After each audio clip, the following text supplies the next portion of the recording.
Eta fusioena esan baduzu, Ilurretakoa bera, izan zen fusionatua, segurazki, 80 urtetan. Lehenago ez, Kristina? Ez. Ilurretakoa fusionatu zenean, ni Zornotzan nengoen, ordurako magisteritza eginda, amaituta neukan, eta magisteritza amaitu nuen momentuan, joan nintzen lanera, eskola publikoan hasikeran 79an sartu nintzen, gaur primaria deituko litzateken adinean, 5. mailara arte,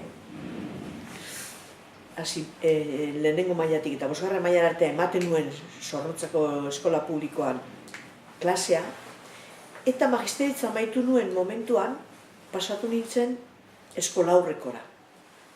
Eskola aurretik egin nuen magisteritza nik, eta pasatu nintzen eskola aurrera klaseak ematen. Eskola aurrean nengoela, urte bi usteot egin nituela eskola aurrean, horregaitik esaten dizut 80 zerbait izan daitekela,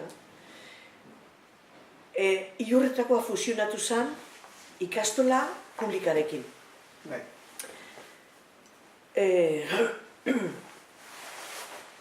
Eta Ilurretako ikastolako gurasoak etorri zitzaizkidan mesedez eskatzera Ilurretako eskoletara pasatzeko Zornotzatik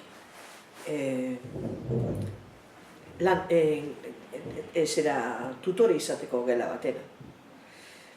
Bi irakasle, bat berrizko eta bat berriztik etorri zen, eta beste bat ni Zornotzatik dinamika horretan. Ze fusioa egin zen D eredua ikastolatik eta A eredua zegoen maiztegiko eskolarekin. Eta konpromisoa izan zen Jaurlaritzarekin D eredua sartu ala A eredua irten egingo zela. Beraz, elkarrekin egingo genituen lehenengo urteak, edifizio berean, baina A eredukorik gehiago etzan sartuko, eta D ereduak betetzen jarraituko zuela. D eta B. D eta A, elkarrekin. Orduan, D sartzen zen einean, A urten egiten eban eta gutxitu. Eta B eredukoak zeuden San Miguel deitzen zen edifizioan. Bai. Orain, une honetan beste fusio bat egin ondoren, San Miguel horretan dago kokatuta lehengo ikastolako...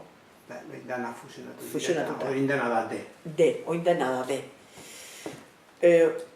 Horra pasatu nintzen ni, akordio bat eginda, ikastolako gurasoen eta fusioko Jaurlaritzako parteen artean. Eta hor nengoela egin dituen oposaketak restringida izan ziren. Eta ja, Ilurretan ikastolan ditu nintzen lanean jubilatuak. Hori da nire historio edo esaiduk ikastolen inguruko horretan, ez?